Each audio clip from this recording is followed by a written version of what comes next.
show, share the show. If you have questions, let us know, and we will relay them live on air. And before we get started, Keith, how you feeling? I have what you had, I guess, a few weeks ago, a little sore throat. I guess I'm talking a little too much, so I got a handful of Ricolas. There you go. What am I doing? Melody. Berry Melody. So, yeah, my voice kind of cracks a little bit. I am not going through my second set of puberty. It's a little bit of a sore throat on that. Keith Smith is 16-year-old today. I am a 16-year-old. My wife will tell you that I'm a 16-year-old most of the day. What was 16-year-old Keith like? Oh, wow. We're going to go there, huh? Well, I'm just curious. I think I would have enjoyed him. 16-year-old Keith, the fact that he made 17 would be an amazing thing. It was a different part of the world, different part of the time kind of thing. And, the fact that I made 17 was a small miracle. When did you go into the military? Between 18 and 19. I got, New York and the economy at that time was a whole different world. It was the end of the 70s and the very beginning of the 80s, and there was no jobs. Actually, I was researching the fast-growing occupations, I can speak English, that pay well, that don't require a college degree. I was just looking at that this morning. I saw that. For a little bit of a conversation about, what a carpenter makes, what a plumber makes, and the fact what they're projected, the growth and all that kind of great stuff. But there was nothing to do, right? You couldn't, there was no jobs, interest rates were through the roof, College wasn't much of an option for me because I was a bit of a rock. I'm still a bit of a rock. No. Yes, I am. You're a very dynamic rock. I'm a dynamic rock. Very dynamic. My rock is cracked a little bit on that. But yeah, so I went in 18 or 19 because there was, at the time, what was my options, right? Couldn't get into college, and I went into the military, and actually went into the military to be a cop because that's what I always wanted to be as a kid growing up. Because the neighborhood I grew up in, your dad was either cop or fireman or whatever, and that's what you did. And we were always in the construction business. And actually I had a conversation with Denise after the show on Wednesday. She did not. I don't think she probably just didn't remember that Yona and I built quite a few homes in our career. Denise Ramey was on Monday's show. I got a lot of. I got a lot of positive feedback, negative feedback. I heard from 9 realtors after Monday's show. Yeah. I've heard from lawyers, actually, after Monday's show. So, if you still have questions about that, we'll be more than happy to tackle it. I think the people that responded to me on the show on Wednesday was thanking for our transparency. This lawsuit happened. It didn't happen in a vacuum. Right. There is probably a little bit of reasons why it happened in it, and my hope is that this industry gets a little bit more of its transparency and level of professionalism raised up, which I'm confident that it will. I think it will as well. Judah, we can rock and roll if you want to get the intro going, and then count me in at the 3-second marker. The next one coming up is the big one. The last class action suit is the big one. I think you're going to see a lot happening between now and then. It's a little bit out there. But Carly Wagner, hello. Liza Borges, hello. That's a $300 billion lawsuit. A lot of folks are saying the National Association of Realtors may fold. I don't think so. I think, who knows? We'll talk about that here. We got 3, 2, 1. Good Wednesday morning, guys. My name is Jerry Miller, and this is Real Talk with Keith Smith. Thank you kindly for joining us on the I Love Seville Network. We are live in downtown Charlottesville the morning after Election Day. Yes, we will talk about some of the results from Election Day. Most of those results, in fact, all the results went as expected in Charlottesville City, Albemarle County, and beyond. How that's going to impact real estate and the housing industry? Well, you'll get what you had before Election Day today. There's your $98 million answer right there. Next topic. Right there will be no change for housing, ladies and gentlemen. Yeah, I think. Well, welcome Keith Smith here, sorry Judah. about If you that. want to go to the studio camera in a 2-shot, I can't see how the same folks getting elected and the same parties getting elected will have any change whatsoever for housing in Albemarle County, in Charlottesville, and in Central Virginia. Yeah, so everything went as expected, except they were closer races than I think certain folks may have anticipated it to be. So that tells me that there are some other thoughts out there. I think where the ones to watch as far as housing is concerned and let's say increasing inventory are going to be what we've been talking about forever, the outlying counties, right? I think the county of Albemarle is on the path that it's on. I actually in my suit today because I have a regional housing partnership board meeting this afternoon after the show. So Ann Malik wins. Correct. B. Lepisto Kirtley wins. Correct. Michael Pruitt, who could be pro-housing, is one of 5 people, and the 5 people he serves on the board on do not want housing in Albemarle County. Well, I think that's a little bit of an oversimplification. They want it, but they want it a certain way, right? What is the? They want it to be in the 5% developmental area. So, Judah, help me out here. What's the burger commercial? The Burger King, have it your way. Yeah. Right. So that's kind of what they want. So look, it'll stay in there. The likelihood of the 5% growing is probably not going to happen. I have a better chance of winning the lottery. That's of whatever billions of dollars at this particular point. But the ones I think to watch are going to be some of the outlying counties. Greene County kind of went the way we kind of expected it to go, I think. But it's interesting. There is one new board of supervisor in Greene County that we don't know who it is, because the Monroe district was a write-in. There was nobody running, and there was a write-in, about 300 votes, if I remember the tally correctly, on it. So there's a vote that's going to be sitting at the board come January that at the moment we don't know who that is. So there's a possibility that things might go housing way a little bit in Greene County. I'm probably thinking they're not. I don't think that's happening. I would agree, but we don't know who that other vote is, right? At this particular moment. The other thing about Greene County is we also don't know who's filling the seat that was vacated, right? So, whoever fills that seat that's vacated will fill it out for the rest of the term. We won't know that, I think, until the end of November at the next Greene County board meeting. So there could be, and I'm prefacing could be, a little bit of a pro-housing lean to Greene County. If I was a betting man, I'd probably say not. Fluvanna County is going to stay the same, I think. There'll be more discussion about it. There'll be more conversation about it. But is there going to be any impacts in Fluvanna County as far as increased housing stock? Probably not. Because TJ Fadley, who's been on this network multiple times, including on the Kyle Miller Show, which airs Thursdays at 10:15 a.m. here on this network, he said he wanted to expand the 5% developmental area. Yeah. TJ Fadley said he was willing to do that. B. Lepisto Kirtley is not willing to do that. Yeah, well. And B. Lepisto Kirtley wins in the Rivanna district. Yeah, so elections matter. We now have the same board members that were there 2 days ago. Ann Malik is going to serve her 5th consecutive term. That's exactly right. That's 20 straight years in Albemarle County for Supervisor Malik. But it was a close vote, though.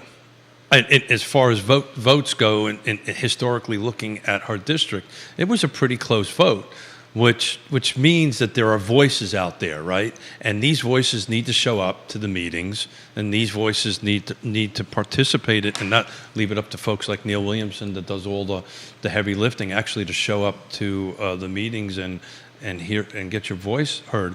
But long term, it's what we've been talking about to the end of until we're blue in our face. Inventory is not going to increase because we're just not going to get the volume of new construction units that's going to come up. What's in the pipeline is pretty much what's going to be in the pipeline. Developers aren't going to go to Fluvanna County. I can assure you that at the moment. They're probably not going to go to Greene County. They're going to kind of work with what they've got right now. I may be wrong. Right? It really depends on who fills this seat for the remainder of the vacant seat, which I think it's another 12 months, if I'm not mistaken, on it. And then we don't know who this write-in vote is. So there's a potential that there could be a more favorable twist in Greene County towards housing. At the moment, we don't know because we just don't know who's sitting in that. We don't know who's sitting in 2 seats right now in Greene County. That's a big thing out of 5. 2 of them we don't know. So we shall see. What else surprised you last night? Yeah, I think it didn't. As far as the state level, I wasn't surprised at all that the Senate and the House flipped 100%, not 100%, but flipped to the Democratic side of the aisle. It's a narrow flip. It's not huge. But, I had a conversation with a couple of my Democratic friends on the way in this morning, and I said, and these are pro-housing folks, and I said, well, be careful what you wish for. You might just get it, and you got it, so now what are you going to do with it, right? What are you going to do come January 1 if everybody is screaming that housing affordability and the lack of inventory is a crisis, so what are we going to do? We shall see. So no big surprises, to be honest with you. I didn't really expect the House and the Senate to solidly go Republican. I may be wrong, but I didn't expect it. Well, viewers and listeners, your thoughts, put them in the feed. We will relay them live on air. So the question becomes on Real Talk with Keith Smith. The question becomes our bet on the city about do they adopt before the end of the year. I don't think you're winning that bet. I don't think I'm winning that bet. There's some possibility I might, but we shall see. And but you're running out of meeting time here. I'm running out of meeting time. I think I've got 3 meetings left. Do you have one more in November? I think it's less than that. Is it 2 meetings? I think there's one at the end of November. And isn't one of the meetings impacted by Christmas? Yeah, they're not. Yeah, if it doesn't come up in the first December meeting, right, I've lost. Yeah, and I will show up with a bottle of bourbon. With a bottle of top shelf bourbon. Top shelf bourbon, because that's the only thing I do is top shelf. Well, it's the only thing I drink is top shelf. I know that. I've lost enough bets to you. I know. The only thing I drink. We shall see. But the question becomes: is the new board, city council, which really only is one Natalie Alshran in place of Leah Puryear, which is one new person, are they going to want to do a relook at all of this? And I think the answer to that is no. I think there is a meeting on November 20th. Yeah, but it's not. They're not going to take this up. November 20th, there's a meeting. Yeah. There's a meeting. I'm looking at the schedule here for City Council. There's a meeting on Monday, December 4th. Yeah. And then there's a meeting. And the time between the 22nd and the 4th is pretty short. And December 18th. Wow, they got one before Christmas. Yeah. Could it be a Christmas present for Keith Smith on December 18th? You know what, brother?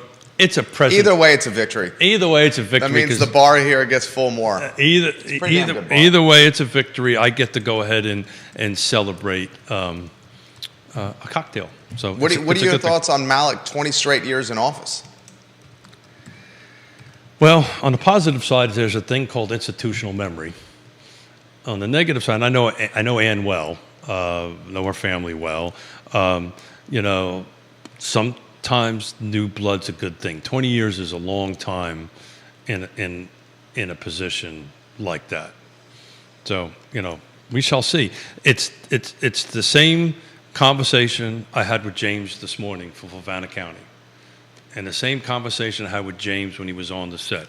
If you should not win, which he did not, stay engaged, right? Stay engaged, make your voice matter. Same thing on Ann's side of the house. Whoever lost, Brad Rickle, Brad should have his voice be heard and be in the meetings, and the people that supported him should be in the meetings. Because if you're looking at the numbers right now, how much the difference was, I could do it quickly. The Malek and Rickle race was closer than anticipated. Correct. I'll highlight some of the viewers and listeners watching. Brent Lillard, welcome to the show. Harold Hertz, the real estate investor. Heck, Brent Lillard's a real estate investor as well. Ivy Haynes. Hey, Ivy. Sandra McDonald, Dean Russell, Scott Thorpe, the commercial broker. Welcome to the broadcast. Georgia Gilmer, hello. Catherine Lochner, she ran for school board at one time. Welcome to the show. Bellamy Brown, hello.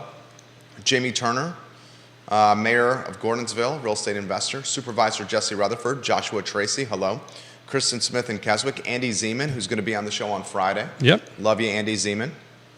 Sincerely mean that. Looking forward to having you on the program on Friday. I can't wait to hear from a lender's perspective this decoupling. That's what so I had a pretty decent conversation with him, at least from my perspective. He might think otherwise, but I had a great conversation with him. I would love to hear it from a lender's perspective on how this decoupling is going to impact the market from his end of it. So Andy Zeman on Friday's Real Talk. Jason Howard, hello. Katie Pearl, John Snow, Kevin Higgins, Chad Wood, Gary Palmer. Gary, I'm going to see you tomorrow at 10:15. I'm looking forward to that. Or is it 10 o'clock, Gary? I think it's tomorrow at 10 a.m., Gary. Ginny Hu, Carly Wagner, all welcome to the broadcast. Viewers and listeners, put your thoughts in the feed about yesterday's election. Of course, we're going to cover this extremely well on our 12:30 program. Kevin Higgins has this.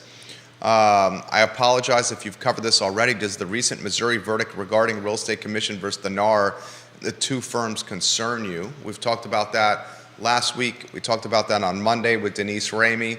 I don't think concern's the right word. I think the right word would be it's an industry that's going to change and pivot, and it continues to have to pivot just like any industry does. Yeah, it's going to change and pivot, and I think ultimately we in the profession have to take a little bit of ownership in this, and we talked about this on Monday when with Denise, who is on the NAR board, right? Correct. Yeah. National Association of Realtors. Some folks think NAR is going to fold. You no, buy that? I don't think NAR is going to fold. I think the top lobbying group in the country. No. Yeah, by dollars spent. The National Association of Realtors. No, without a doubt. Is the number one lobbying group in America. I think it's the largest association. They spend the most money lobbying government. Yeah, I see it's changing. I see the version of the National Association of Realtors that we see today will be different here in the near future. 1 year, 2 years, How so? Whatever it is. Well, I just think, this has rolled along. We just talked about it on the intro, right? The next lawsuit that's in there is they're asking for $100 billion, right? But you treble that, it's $300 billion, right? So that's a lot of money. And if they lose it, I called the first one. If this thing goes completely I think they're going to lose it. They're going to lose that one too. Yeah, there's a precedent. There's a precedent set, but it's more than that. It's now out in the lexicon of everybody. I was at a listing yesterday, and this comes up, and we, Yona and I and our partners and the professionals that are out there, we have this conversation with our buyers and sellers, right? We talk about our compensation, we talk about our value, we talk about what we bring to the table. We've always negotiated commissions. Commissions have always been negotiable on that stuff. And we negotiate every time we sit down and talk to folks on it. So this particular client has decided to go with the normal amount of eggs that's been out there, and that's great, and we're going to list it that way, and we're going to... So this particular client, the eggs are coming from... The seller.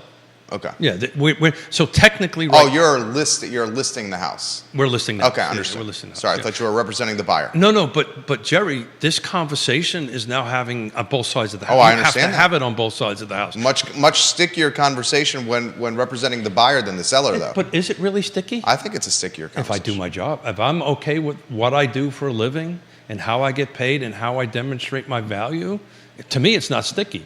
If I can't do that, and we've been talking about this for show after show after show. If I am not good enough to negotiate what I do for a living and how I get compensated with you, how the hell am I going to do it when I negotiate on your behalf for a contract? Because, by the way, in a listing agreement, there's a box that checks. It gives me the right to go ahead and do that. Excuse me, in a buyer-broker agreement, to go ahead and do that. So, look, I back to the question on the National Association of Realtors. This is my opinion. This is not my opinion of anybody above me. And this is only based on conversations I've had with pretty smart people that are in the room at the C-suite level. I think at some point, NAR is going to have to do some settlement, some nationwide settlement. It's going to have to do that because if it just keeps on running this train down the road, now it's going to take a long time to get through it, but at some point, Jerry, they just need to get this on the right side of the track, get the train back on the track, and then move forward. Get this behind us, and then start making some I think, changes in the industry. And it's not really changes. If you've been doing your job right, there is nothing to change, right? If you've been doing it right. But Woody Fincham and I... Woody's watching. He says he doesn't think NAR will fold. No, I don't think it'll fold. It'll be a new version of itself, right? It'll be a new version of itself. That's all. It'll retool itself, move on with it, and then, you know, we talked about this on Monday. Let me ask you a question. How will the National Association of Realtors cover billions and billions and billions of dollars? We answered that question on Monday. And settlement money. You know the answer to that. It's going to tax the agents. That's exactly what's going to happen. Yeah, that's what's going to happen. So if they do a lawsuit, I mean, I don't, look. So here's a follow-up question. So this is two guys having a conversation over a cup of coffee. That's why people like to watch. Yeah, having a cup of coffee. I would have preferred something from over there. We can get that. But having a conversation about it from a practical perspective, right? This lawsuit's going to take the path it's going to take, right? There's a lot of lawyers. There's people involved in it. We're talking a huge amount of money. At the moment, $6 billion. At some point in the future, if this other lawsuit goes through the system, and in my opinion, is probably going to lose, it's probably another 300 on top of it. Somewhere between now and then, there's going to be some sort of settlement that's going to be made, just like Remax did, just like Redfin did, right? So what'll happen is they'll do that. To answer your question directly, the agents that have left over will cover the tab. So think about Ray Cadell, what do you think? Think about it this way. From that perspective, NAR is no different than a homeowners association. Okay. What can the homeowner association do? Pretty much everything. It can do a special assessment. Yeah. Let me throw this to you, though. And so that's what it'll be. It'll be some sort of, they'll say, hey, it's going to be, we're going to negotiate X amount of dollars. And everybody that I'm talking in the room, this isn't about money. This is about changing the transparency of the business, right? And what'll happen, this is my opinion, this is just me, Keith Smith, speaking at this particular point in time on it, is they'll go ahead and change the rules. There will be a decoupling. It's already starting across the country. It'll just pick up speed on it. Decoupling is when the buyer and the seller commissions are separated, right? They'll have commissions written into the contract. There'll be buyer-broker agreements that'll get tweaked a little bit. They'll settle a lawsuit, and then there'll be for 4 years or 5 years or 10 years. It's no different than what happened with the tobacco class action lawsuit, right? The tobacco companies dumped a bunch of money into an account. It sat in some attorney's account, and people made claims against it, and money got pulled out of it. The same thing as the asbestos, right? The commercials you see on television, the asbestos class action lawsuit. My suspicion is that's the way it's going to go. It's just too much money on the table. We already lost. I don't think we're going to win the appeal. I don't think you're going to win the appeal. Right? And if I'm sitting in the boardroom, we're going to continue our fighting of this. And Denise, God love her, you know, she's on the board. She has certain talking points she needs to follow. I don't, right? And in the meantime, behind the scenes, there's a bunch of negotiations going on. I mean, Howard Hanna, I know Howard Hanna. I introduced the two owners of Howard Hanna at a CEO event, had cocktails with them. They can't afford a portion of $300 billion. So they're going to start pressuring. This is what will happen. They're going to start pressuring NAR to come. They're the 10-ton elephant in the room. They're the ones that have the ability to tax me as an agent. And that's ultimately where this is going to settle out. The faster they get to that, in my opinion, this is my 2 cents worth, and I might be getting fired here by the end of this show. Fired by whom? It's just, you own the company. Yeah, just kidding. I may be excommunicated, though, from certain organizations. I'll throw this to you. Here's a follow-up question. I think excommunication is a better word. Here's a follow-up question for you. I think I got that. Follow-up question for you, Woody. Follow-up question for you, Ray Cadell. Follow-up question for you, realtors watching, Josh Tracy, Carly Wagner, Katie Pearl, Annie Zeman, you're in the game. Question for you, Beth Mark, you're in the game. So back to the Ann Malik thing, I did the math. She only won by 11%. Seth Liskey, the real estate investor in Stanton, hello. 11.518%. Seth, let's do a deal. This is the question I have for you. You're saying Carr is going to pass, No, I don't know what Carr is going to do. or excuse me, NAR, the National Association of Realtors, is going to pass the hat, and the hat is going to be passed to its members. Its members are Well, it doesn't realtors. have- Well, here's the question. NAR doesn't have the money in its coffers to cover billions of dollars. What companies do outside of like Apple, Yeah. Nvidia, okay? The big, before you ask the question, the big thing to watch when it comes out is, and I don't think that's to the 20th of November, when they actually set the bond amount Oh, I know. for the first thing. That will be the first telltale sign. Explain that to the viewers and listeners. Yeah.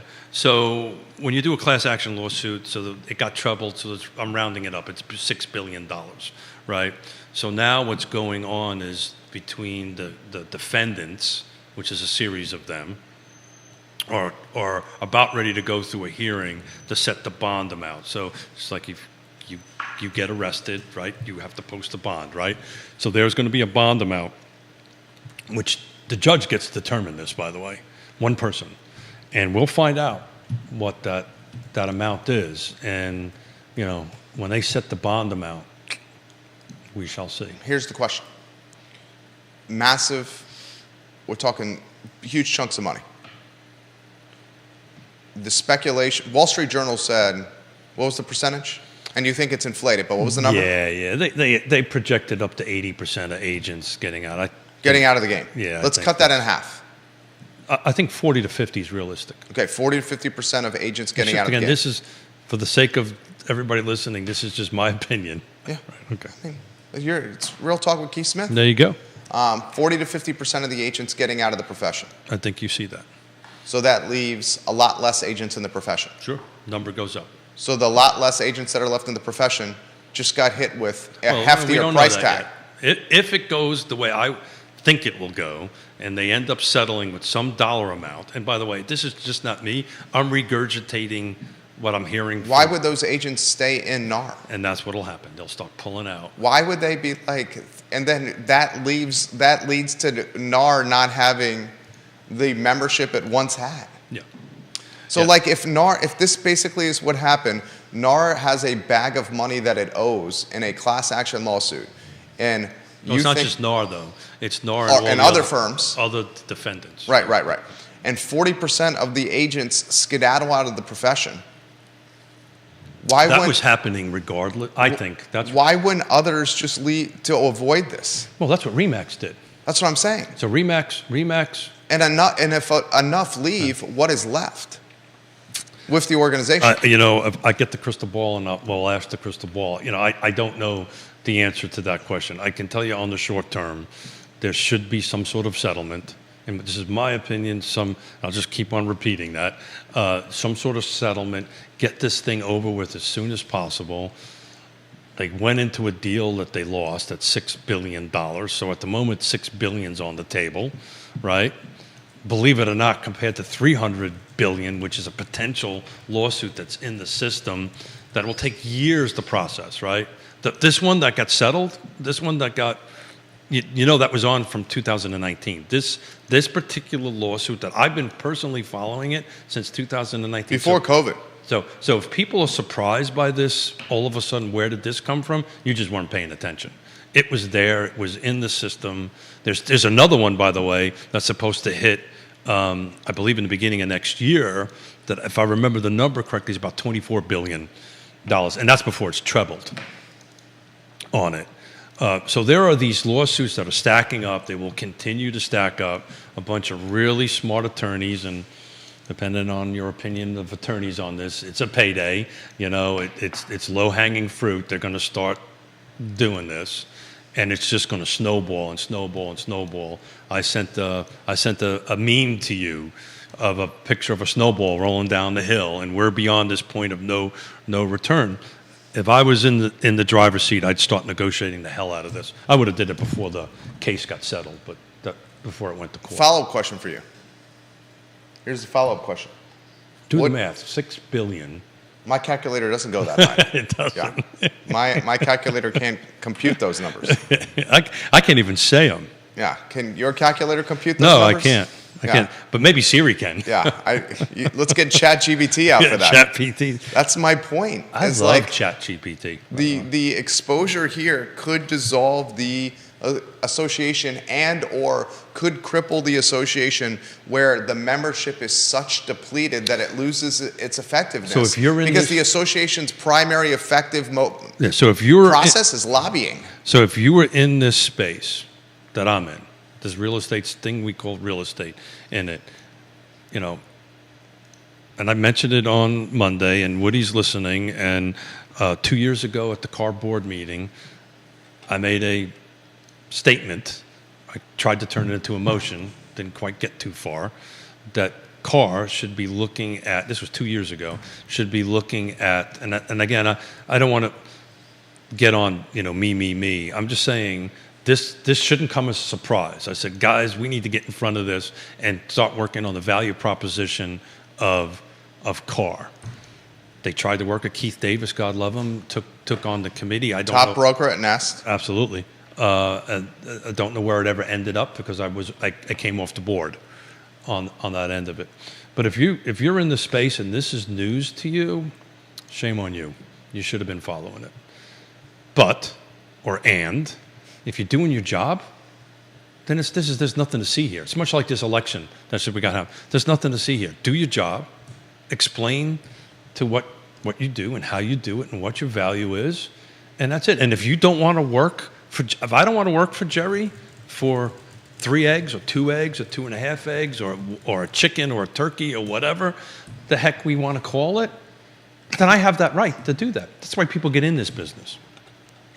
Christopher asked this question: what is the value that NAR provides its members? So I've been speaking about this forever, and I personally hope NAR doesn't go away because I love its statistics. I love what it does as far as the industry. We're about ready to get released a report somewhere in March about the trends of sale, the generational report that they do. I personally love that stuff on it. So for me, that's the value I get out of it. And I would join just for that. I would stay in it just for that particular How much do you pay NAR a year? I can't remember. I would be lying to you if I gave you a number. It's pretty whatever it is. I can't remember the number. So I'd be lying to you if I told you. It's the data that you like? It's the data that I like, right? But we talked about this with Denise, right? So we're a little bit hard on NAR right now, right? But let's think about back to 2020. If NAR wasn't here or Virginia Realtors wasn't here, you guys would have been in lockdown as a profession. We would not have been working. Yeah. Right? And the people out there that captured great opportunities in 2021 at 3% or 2%, which actually I think they boxed themselves into a corner, but in any event, they would have not been able to do that. So, hats off to NAR. So we might be, we're a little hard on them right now. I think they made a huge mistake not to negotiate. Look, we're business people, right? It doesn't matter if you're right or wrong. I would have negotiated to limit my exposure. It's called hedging risk. It's hedging I would have hedged my risk. But that's just me. That's what I would have done on it. I'm not in the room. I'm not the guy making the decisions, or person making the decisions, but that's what sure as hell I would have done. Jennifer watching the program, she says this: I so very much love this show because of the transparency that Keith offers and the fact that he's willing to answer tough questions. So thank you to Keith. I too am wondering why the realtors pay to be in this organization. Yeah, it was brought up 2 years ago. Please describe to the membership what the value proposition is. And other than what I like out of it and the lobbying of it to keep us doing there, they need to do a better job about lobbying or letting the general public know what we do for a profession. Look, at the end of the day, Jerry, it's the same conversation. We just had a conversation about the good Dr. Lisa Sturtevant, and I'm happy to see that they're sending surveys out. It was based on a conversation her and I had some time ago. They're sending surveys out to all the transactions in the CAR footprint, right? So if you have a recent transaction, you should be getting an email from Bright. Please take that survey. It's super important because we're going to get great data. And she's going to show up the first week of January in person to talk about this data, right? But, CAR, NAR, VR, they do these great little advertisements and stuff like that. But what is the value proposition of me belonging to these organizations? Just explain it to me. I'm not a member of them. No. That was a rhetorical question. That was a rhetorical question. I see a lot less Valprop if they're gonna 10x your dues. Yeah, well, we don't know what that's going to be. We don't know how it's going to be. If 40% of them peace out. But Jerry, they were peacing out, period. Yeah. So that's important to note, right? Sometimes October to October, because we're ahead of the numbers. We've already did our numbers for October. Excuse me. Between October 2020 and October now, there was a 63% decrease in sales volume, 30% increase in price. So regardless of this lawsuit, we're back into 2016 volume. And I'm not a smart guy, but if you go ahead and take a look at just from the volume of sales. You are a smart guy. Okay, well, I'm smart enough to look at simple stuff. So if you go ahead and look at the volume of agents in 2016, you guys don't have enough things to sell. That's what he's saying. No, but that's what our number is going to be. Yeah. This isn't rocket science or brain surgery. That's where it's going to go. It was going that way because of the dollar values, because of the lack of sales. And if you are in this industry and last year didn't plan for a 40% reduction in your volume of sales, you got some catching up to do. We did. We hit our numbers. We projected 40% down, and that's about where we're going to be. And again, this is not about me. It's not about Yona. It's just if you didn't see the handwriting on the wall by the end of last year, you got some catching up to do. You got a lot of agents watching you here, Keith Smith. Oh, great. A lot of agents watching the program. Yeah. So, look, if your agent's watching it, it's really simple. This is the great time. This is what we're doing with all our partners. This is a great time to go over your budget, to go over your business plans. If you made X dollars this year, pretty much, if you're good to go, that's about the amount you're going to make in 2024. You probably should budget for a little bit of a decrease in volume of sales into 2024. I know that's what we're doing in it. Start looking at your expenses, cut your expenses down. We started that at the end of the year. We've cut it beginning of this year, cut it as low as we can go. So right now, the only thing that we can do is increase volume, increase sales on that end of it. So back on the lawsuit thing, or back on the decoupling, there's really nothing. NAR and everybody's just going to do what they're going to do, and we just got to sit tight and watch and see what happens. But here's an opportunity to increase your professionalism, increase your. Shout out to Michael Guthrie. He taught me this. I heard him say this years ago, and I stole it from him. Be professional, be caring, and be trustworthy. So, brush up on your professionalism, be caring, and be trustworthy. This means you've got to do face-to-face conversations with people. You've got to sit down and have the tough conversations with them, and everything is going to be okay. This is from Carter. I saw in the news that interest rates are dropping. Yeah. Does Mr. Smith consider or think that this is going to have an impact in the market, the holiday season or beyond? So I think that little drop was just that. It was just a little blip down. I think if you take a look at it now, it's kind of increased itself back up. I haven't looked at the 30-year as of this morning. Just keep a track on your 10-year T-bill. 10-year yield is down to 4. Looking at it right now, perfect timing. 4.56. Look at that. That's why we keep that on. It is down to 4.6. So as that yield goes down, your 30-year mortgage rate will go down because they're tied to one another. I think the big thing to watch is what the Fed does in December, right? Because they've got one more meeting before the end of the year. They do. And if things are tracking a certain way, they may hold tight, and you may start seeing that 10-year yield drop even more. But look. His follow-up question is let me get this out real quick, because I've said it a couple times. Since 1972, the average is 7.1%. So we're getting close. We're working our way close to the average. His follow-up question is the competition as significant as it was earlier in the year in the market? Ooh, yes and maybe no yes. Okay. Great question. We started this in the beginning of this year. Micro locations will matter, right? Micro markets matter, right? So the where is going to matter. If you're in certain locations, and this is where professionals will help you, this is why I think our profession, it will only get stronger, regardless of what we just talked about for the first 15, 20 minutes of the show. It's going to matter. If you're out in some area that's doesn't have internet, right, doesn't have cell service, right, you're going to sit on the market for a while. If you're downtown Charlottesville and you're priced right, you're probably not going to sit for a while, and you're going to get multiple offers. This right here from Jamie Turner.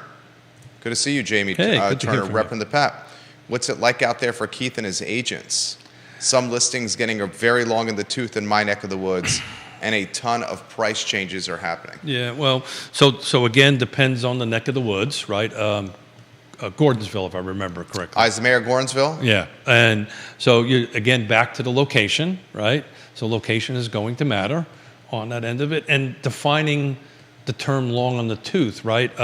There was a slide that we did a couple of shows ago that I took a look at all of the area, and I'll try to pull that up so I can read the number, what the days on markets, average and median days on market was going back, I believe, to 2003. And I think when we start getting to around 50 days, or that was the days on market, I'll look that up real quick if you don't mind, Jerry, so I don't want to misquote a number here. I've literally got it at my fingertips. And let me go ahead and find Jamie, I asked that question. If you have a follow, please let us know. I'm also seeing listings getting a little longer in the tooth, and the days with the days on market. Yeah. And price adjustments happening. So I can send this to Judah, but I don't want to do this to him. So I'll post it on it. So there is a car footprint, single family detached homes, no new construction, average versus median days on market, 2003 to 2002, and this is as of 10/25 is when we did the show. So it's going from 203 to 223. So right now, the median days on market are 7. The average is 32. The median average from 2003, now keep in mind that keeps in the time of great unpleasant to now, is 43 point so is 43 days on market. So the average, so the median is only at 7. So we're a long way away. But when you start taking a look at micro locations, when you start getting closer to these 40 days on market, that's when I think you're going to see this pendulum and that market swing from a seller's to from a buyer's. Let me do this again. From a seller's to a buyer's market. So micro markets matter. If we're saying, I think we're a long way away from that's the about to say. If you're saying median 14 days on the market is long in the tooth, I have no comprehension of that, because I remember, because I've been in this for way longer than 6+ months. Yeah, I've been in this long before. If you take a look at just to go back to 2015, which isn't that far long ago, it was 45 days on market. Median, not average, median, right? We're at 7. Right. But our volume of sales are 15 and 16, and we've been talking about this for a while. So you might end up seeing days on market start creeping up in the next, but we're like so long away from that, Jerry. I think that was a great analysis, and I 1,000% agree with you. I do not think the pendulum is swinging anytime soon to a buyer's market. And we kicked the show off anytime soon. We kicked the show off with the elections, right? Look, it's going to be more of the same. Right. We got government throttling inventory. We're not going to get any more values throttling inventory. Yeah. The golden handcuffs of rates secured during the pandemic throttling inventory.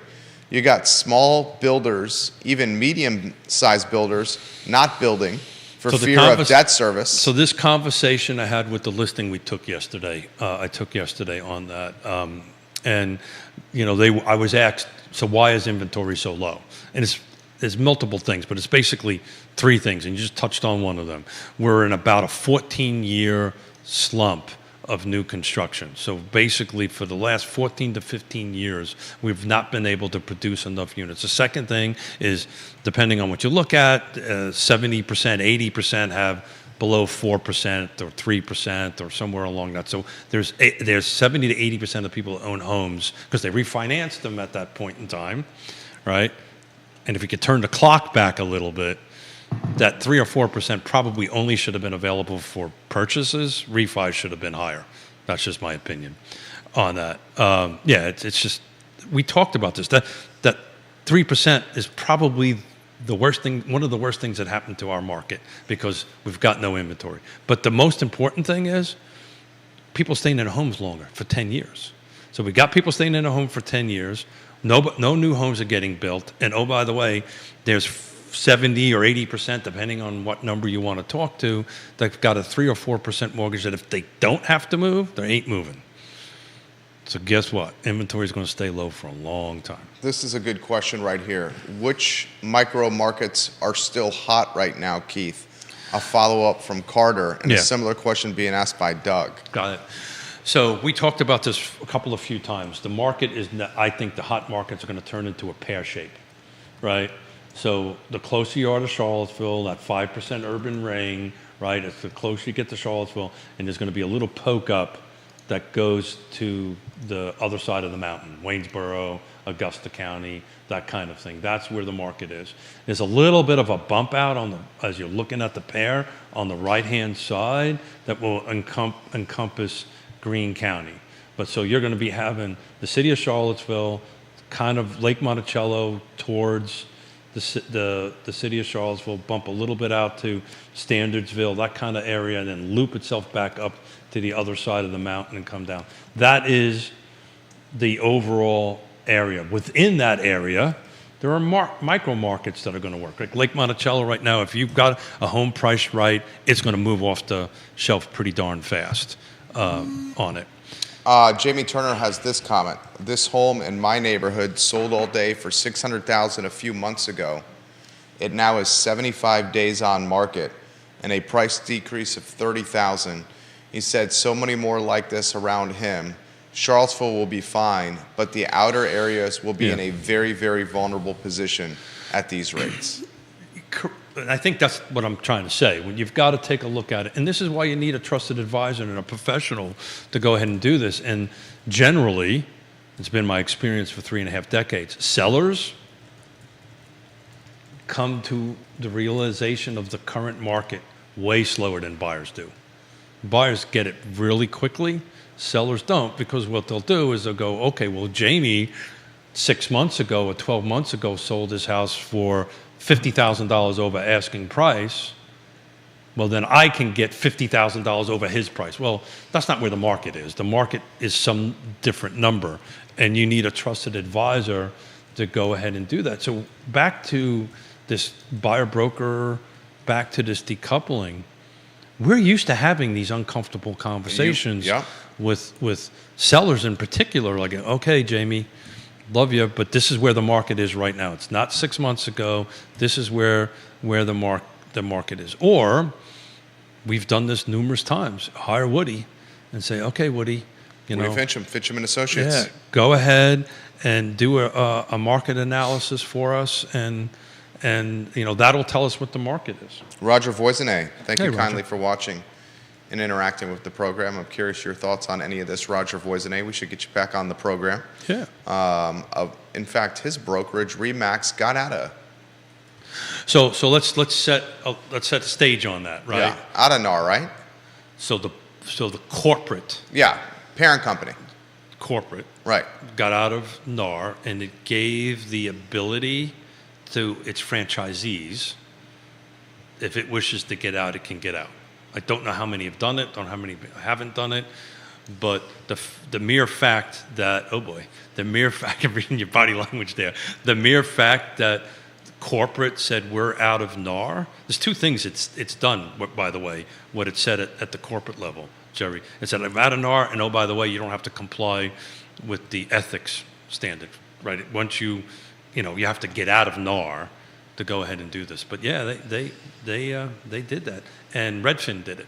Right. Redfin's a little different though. Redfin is an employee, that's W-2 model, not a commission model, right? So this kind of different. John Blair, welcome to the broadcast. We love when you watch the program. He's appreciating the commentary over on LinkedIn. LinkedIn, jump in the mix. Twitter, jump in the mix. Yeah, he's a lawyer, so what does he think about this from his perspective, right? You know, this is what he does for a living. You know, what does he think More of an attorney that manages municipalities. Yeah, but he's an attorney, though. He knows the law. Knows it much more than I do, that's for sure. John is an extremely intelligent individual. And a great communicator. And a great guy. Absolutely a great guy. This question is coming to the feed here. Does Keith expect any locality to get any more inventory than there is out there right now? So the answer is yes, right? So we've been talking about this for a while. Keep your eye on Greene County, right? Greene County has, depending on who you talk to over there, anywhere between 1,000 and 1,800 approved lots that are either going into site plan process or potentially can go into site plan process. So there are these approved lots that are sitting there out in space somewhere that now needs to go through the site plan process. And so you'll start seeing things uptick in Greene. I'm aware of, within the next 12 to 36 months, at least 1,000 that are going to start hitting the market in drips and pieces, right? There's a couple of projects that are in the construction phases. There's a couple of projects in the site plan phases, and then there are some that are going to enter in the site plan phase very shortly. That'll be large numbers in it. So over the course of maybe closer to 5 years, in 5 years, you're going to start seeing inventory hitting it, and you're going to start seeing attached inventory hitting Greene County next year, first, second quarter, that it attached, single family attached for sale, townhomes for sale, which that market has never had up until now. This is an interesting question. A follow-up from Carter. How does this impact the rental market? So what is this now? I think he's talking probably rates and the throttled inventory. Well, I think nationwide you're going to start seeing rents going down. That's everything I'm reading, but not in our marketplace. You know, there's just no inventory. It's just the rents are going to continue to go up. You know, look, if I own a home, if I'm in a fiscal position, and we talked about this forever, if I'm in a fiscal position right now, and I'm in a townhome, I got a client right now that's doing this. They're building a new home in Crozet. The other home that I helped them buy 2.5, 3 years ago, they're retaining it and they're leasing it out and they're moving it. Now they are fiscally in the position to do that, right? And so they're renting out a house. So that house is also adding to the lack of inventory because they're holding on to it, right? But keep an eye on Greene County. You're going to see some. I can tell you there's some subdivisions that are in the excavation side of it, the horizontal side of it, soon to go to vertical, that will include attached products. Interesting question right here. This market most resembles which for Keith? Oh. Year standpoint, time standpoint. Wow, great question. Depends on the what. As far as volume goes of sales, we're 2015, 2016. Okay. So if you want to look at what 2024 volume of sales are going to do, as we did on the show the other day, look at that. I've got it right in front of me. 2016 car footprint, Augusta, Buckingham, the cities of Waynesboro, Stanton, including all types of property, single family, attached, detached, condos. I just got a text, I'm talking too fast. Condos. I don't think you're talking too fast. My wife said slow down. Okay. Too much coffee. It's doing a great job. Existing and new construction. October, year to date, January 1 to October 31st, there was 4,328 homes sold in 2016. October 31st this year, same footprint, 4,389. That's pretty damn close. And we called this in the beginning of this year. You did? Look at 16. You did. Here's the difference. 16, we were at 280K This is the average sales price. We're now at 484. That's quite a difference. 200K up from 2016. 7 years. 8 years, actually, because you got to count this whole year. 8 years when you count this entire year. That's a pretty dramatic appreciation. Yeah. So the question was, because I got on a sidetrack. Which this market resembles which time frame the most for Keith? Got it. So volume of sales, 2016. Appreciation in value, probably something closer to what you would see between 16, 17, 18, and 19. So just to look at this, the value, percentage value increase between 16 and 19, we went from 288 to 309. Right? So you're going to start, and then 309 to 327, that's in 18. 2019, 330, so it was only a couple thousand. So you're going to see, I think in 2004, 24, 25, 26, single digit year-over-year increases, not triple digit year-over-year. Excuse me, double digit, apologize. Double digit year-over-year. But look to the 80s. I think this is going to be a lot like the 80s. Explain. So interest rates were insanely high.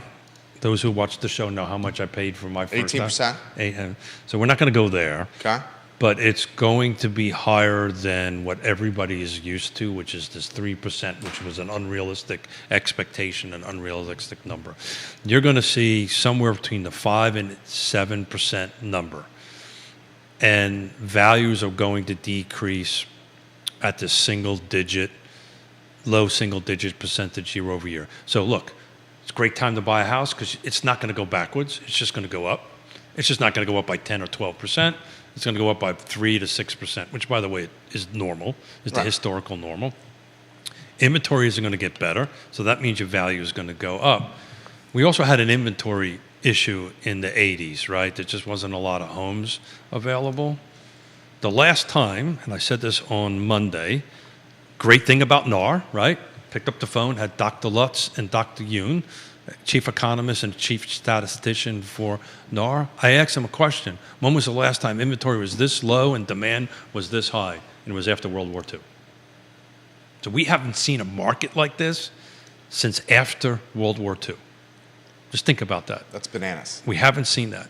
So I hope I didn't answer the question. Oh, you answered it fantastically. Here's the toughest question I'm going to ask you.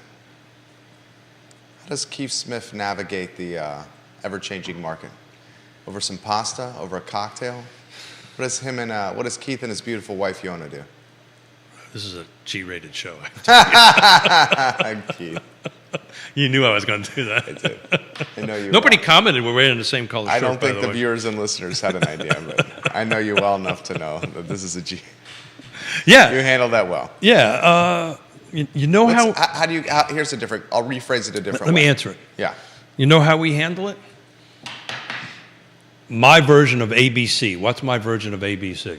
Always be closing? Nope. Always be chatting? Always be communicating. Always be communicating. Right? Okay. So we're always communicating. We're always talking. We're always discussing this. I got asked the question, and I don't know how many people are watching because you keep a track of that.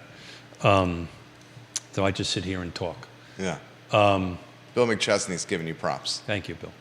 I was asked the question by somebody who watched the Monday show. Okay. And will remain nameless. Can't understand why I do this. In the business or out of the business? In the business. Okay.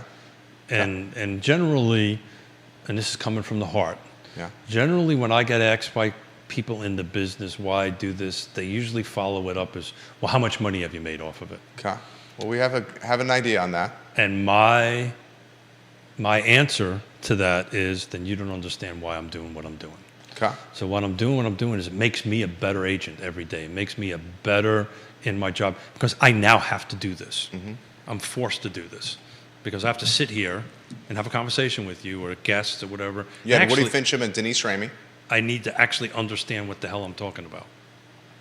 So that's why I do it. This makes me better at what I do so I can serve my clients better to achieve their goals and their objectives. That's why I do this. If you go ahead and break it down into numbers, then you're just missing the whole reason why we do this. So that's what we do. We communicate, we talk, how you get through this. It's also, how do you get through losing everything you had to doing very well? How do you do that? You be honest, transparent, and you just tell it like it is. And you treat people right. And you never think about the money. You think about taking care of Jerry and his family. And guess what happens? The money follows it. Yeah, I know you don't like this. I'm a pretty simple guy. It's pretty simple to do this. It doesn't require rocket science to do it. You just got to be open, honest, transparent, and communicate with folks. They'll receive it well. I'll throw this follow-up to you. Time for a Lossinger. Woody says they run and ride bicycles.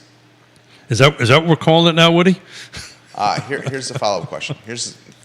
I had a very different thing. A follow-up question with empathy. Okay. Ooh. Here's an empathetic follow-up question. Ooh. From you? Yes. Thank you, sir. How is the? I'm mindful. You're my friend. You're inner circle here. How is the? How's the level of stress out there? This is going to be really arrogant. Yeah. I have no stress. No stress. How about for others? Huge. Others. Hold it. Yeah. Ready? Huge. Okay. Yeah, because they.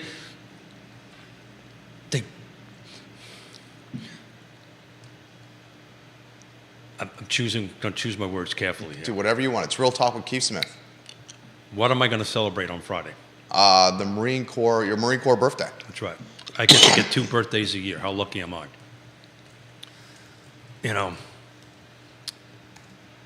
Fear is a horrible thing. Now, you should be respectful. You should respect fear or respect something that could negatively impact you, but don't be afraid of it. Right? Embrace it.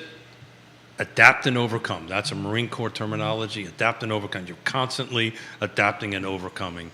And how do you adapt and overcome? You just face the issue in front of you, and you just deal with it, and you move forward. Woody Fincham says this. Appreciate you, Woody.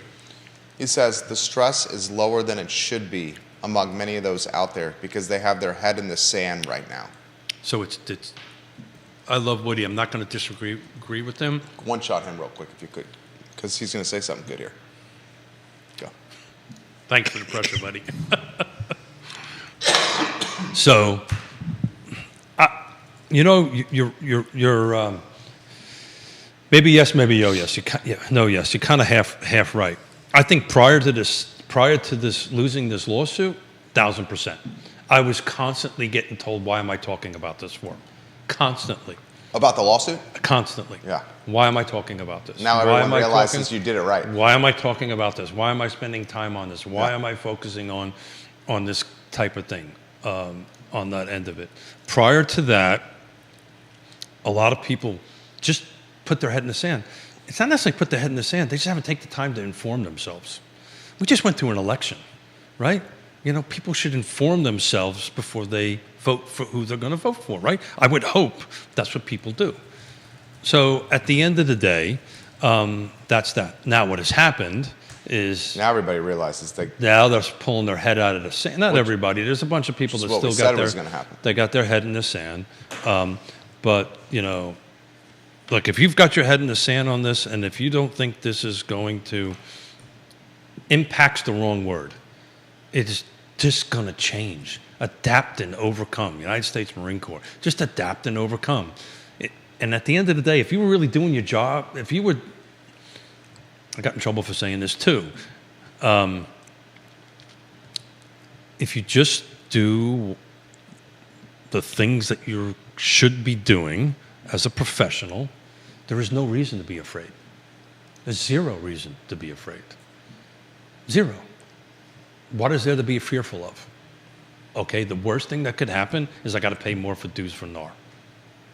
But what could possibly happen if I don't know how to communicate my value, how I get paid, and what I got to bring. I'm excited to do that, Jerry. I want to tell you what I do for a living. I want to tell you how I get compensated and how I'm going to help you with one of the 3 requirements. There you go, buddy. You knew I was going to work that in, didn't you? You knew fantastic. I was. You knew I was. You're doing a great job. One of these 3 requirements.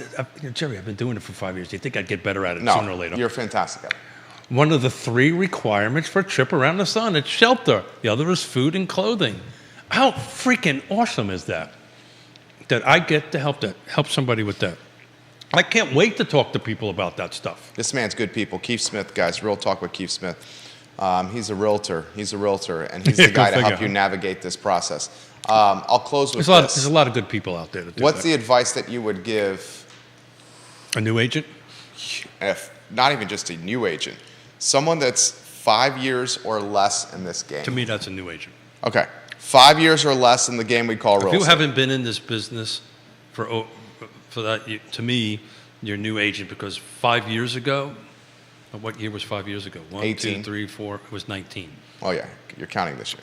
I count this year, right? Because we're at month number 10, so we might as well count it. Okay. So that's in 2019. If you haven't been in the business since 2016, you've never seen inventories like, volume of sales like this before. So it's a reset button. Get educated. Talk to your broker. Talk to your team leader. Talk to your mentor, your coach, whoever, Get somebody that's been in around the business a little bit longer and say, so tell me how to navigate this. And it's really not that complicated, right? Get your buyer-broker agreement signed up, discuss. It's very clear. I got a copy of it in front of me. It tells you what my role is, what your role is, and how I get paid. It's not that complicated, right? And then go do your job. On the seller side, the same thing. If the conversation comes up, be prepared to have that conversation. Now, look, we're going in. I did an interview for RIS Media yesterday. Okay. That's big time. I actually did 2, one for Pearl and one for, which is an awesome sponsor, and thank you for sponsoring. Love Pearl certification. Did 2 interviews, one for Pearl Yeah. and one for RIS Media, to talk about this very topic we're talking about and what I expect the December market and the first quarter market to be like. If you're in the real estate space right now, things are slow, let's face it, right? Hopefully you've got enough cash saved up somewhere that you can navigate the next several months. If you do, you're in good shape on it. Now's the time focusing on your CRM, focus on your relationships, focus on learning how to talk on the buyer broker end of it. Talk about how to deal with it. Start honing your skills. This is the perfect time to do that, because guess what? These 2 lines you and I have been looking at, the volume of sales and the price, it's just going to keep on crossing. The volume is going to go down a little bit on it for a while. Price is going to go up. Take advantage of this time and get your skills honed on it. Get your business plan, your budgets, whatever it is that you need to do to increase your professionalism and your skills. Now's the time to do that. It should have been 6 months ago or a year ago or whatever, but damn it, now is the time to do this and take advantage of the slow time. Get your head out of the sand and start getting some education. This is the guy that I would want as a team leader, Keith Smith. What'd you put in these? That was fantastic. I got goosebumps. If you're 5 years or under in this game, I'd want a team leader like Keith Smith. So it's even more difficult for the people that have been in it for a long time. Yeah, because change is hard. Change is hard. Trust Yeah. me. My needle's past 6-0, right? Getting ready to click off the next year here pretty quickly. I will tell you, because I frustrate you all the time. Not really. I do, right? I when you reach a certain age, you move a little bit slower on change, and you move a little bit slower on stuff. It's just the way life is on it. And my priorities have changed, right? If I got a text right now to come down to Richmond to go see my granddaughter on it, I'd be looking at how to reschedule my day to go do that, because my priorities have changed on that end of it. But if you're in the space, let's not focus on what's going to happen at NAR, what might happen at NAR, and how all this kind of great stuff. Let's focus. You play squash. I run marathons. This weekend, I'm doing 212-mile bike rides back to back, one on Saturday, one on Sunday. You awesome folks gave me $1,000 to help prevent veteran suicide. Do you know how you do 222 miles in 2 days? Mental fortitude. 1 mile at a time. There you go. Don't think about, if you're on mile 10 or 12, don't think about, or 22, because my math is easier this way. Don't think about the 200 miles to get to come. Think about that 23rd mile, the 24th mile. Focus on what's in front of you, on it, and you will get through this. So right now, focus what's in front of you, hone your skills, talk to Woody. How can I be better at valuation? Whatever it is that you think you need to do, you better start doing it. Keith Smith, goosebumps. Ooh, Good job. thank you. This is the guy that you want representing you in the home buying and selling process and experience. Keith Smith, been in the game since 1987. I'm excited about Friday. Andy Zeman. Andy Zeman, we might have a surprise guest. Hopefully Jerry can help us with that. I'll see him tomorrow morning. On that. A little show information. There will be no show on Monday. Okay. Because I will be sitting in a freaking jacuzzi. So I just finished riding 222 miles. I think I'm going to take the day off. Okay. On you got Monday. that there, J-Dubs. Very good. Real Talk with Keith Smith, guys, on the I Love Seville Network. We're very grateful for you watching the show. And we appreciate your support. Find the show archived at realtalkwithkeithsmith.com. Pull down the partners tab. Support those folks. Pull down the partners tab. We would not be able to do this without them. The show is archived at realtalkwithkeithsmith.com. And the I Love Seville show is up in approximately 60 minutes. Thank you kindly for joining us. So long, everybody. Very nice. Ooh, those lozenges made the difference. Oh.